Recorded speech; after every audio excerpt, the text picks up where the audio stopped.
பணம் வந்துச்சுன்னா அம்மாவை 9 புண்ணிய கஷேத்திரத்துக்கு கூட்டிட்டு போய் தரிசனம் பண்ண வச்சு வேண்டுதலை நிறைவேற்றணும்னு நான் நினைச்சேன். அப்படியே அந்த பணம் அப்பாவோட பெயிலுக்கும் கொஞ்சம் உதவும்னு நான் நினைச்சேன். கடைசியில சித்தப்பா இப்படி பண்ணிட்டாரு. இப்ப நான் என்ன பண்றது? எனக்கு ஒண்ணும் புரியல. நீ அழாத தேவி, நான் ஏதாவது ஒரு வழியில திரும்ப பணத்தை வாங்க பாக்குறேன். எப்படி வாங்கி தருவ? வேற எங்க இருந்து வாங்குவேன்? டிப்போல தான் கேட்பேன். சாலரியில இருந்து கட் பண்ணிக்கங்கன்னு சொல்லி அவங்கள்ட்ட கடன் கேட்க போறேன். அப்படி எல்லாம் பண்ணா உனக்கு ரொம்ப கஷ்டமாகும்ல. நீ இப்படி கஷ்டப்படுறதை என்னால பார்க்க முடியாது தேவி. பெட்டுங்கடா, அது மேல போடுற. அப்படியே தலகணிலாம் வச்சிரு, நல்லா தெரியற மாதிரி. எந்திரிச்ச உடனே எல்லாம் தெரியணும். தங்கையா, நீ அப்பப்போ வந்து ரெஸ்ட் எடுக்கிறதுக்கா இல்ல பர்மனண்டா ரெஸ்ட் எடுக்கவா? மங்களா, ஸ்ட்ராங் டிகிரி காஃபி கொண்டு வா. தங்கையா வந்திருக்காரு. எங்கடா வட்டி பணம்? கொடுத்துட்ற தங்கையா. அதுக்காக இப்படியா பல்லு உடையிற மாதிரி அடிக்கிறது? ஓ வாமா வா. அக்காவை கேட்டு அண்ணனை கேட்டு எப்படியாவது உன் கடனை தீர்த்துடுறேன்னு சொன்ன.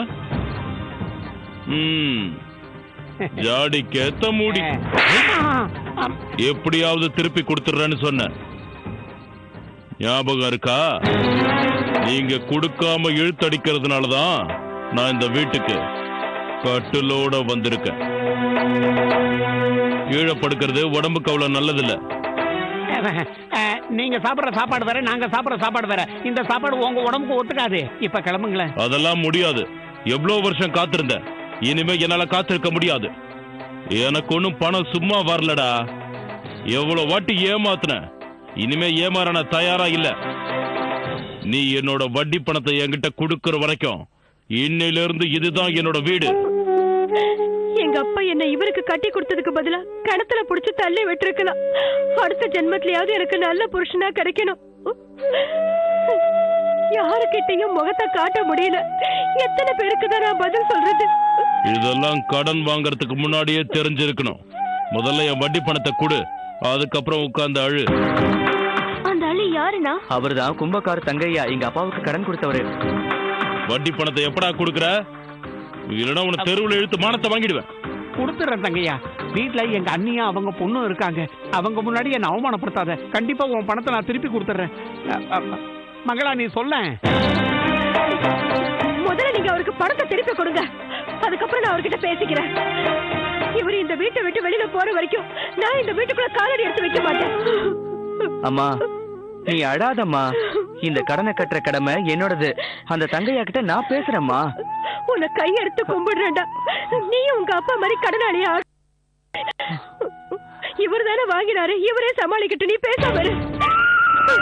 அம்மா, தங்கையா கிட்ட நான் பேசுறேன்னு சொல்றேன்ல, நீங்க எழுந்துங்கம்மா. முதல்ல உள்ள வாங்கம்மா.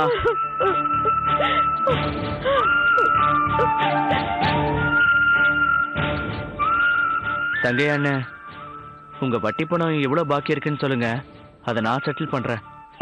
யார் இந்த பொண்ணு?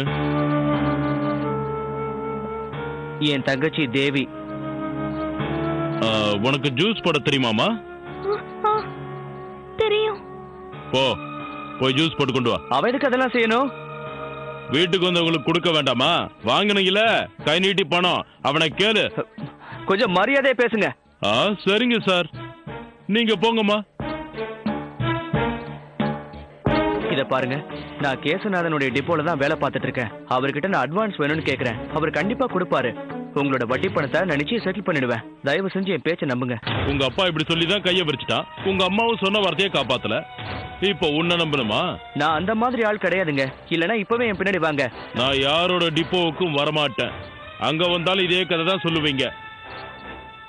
ஒண்ணு மட்டும் தெளிவா சொல்றேன், நீயும் பணத்தை கொடுக்கலனா எல்லாரையும் தீர்த்து. இன்னைக்கு புதன்கிழமை, கட்டில் இங்கதான் இருக்கும். திரும்பி வருவேன் பணம் வாங்கறதுக்கு. வந்தா வெறும் கையோட திரும்பி போக மாட்டேன்.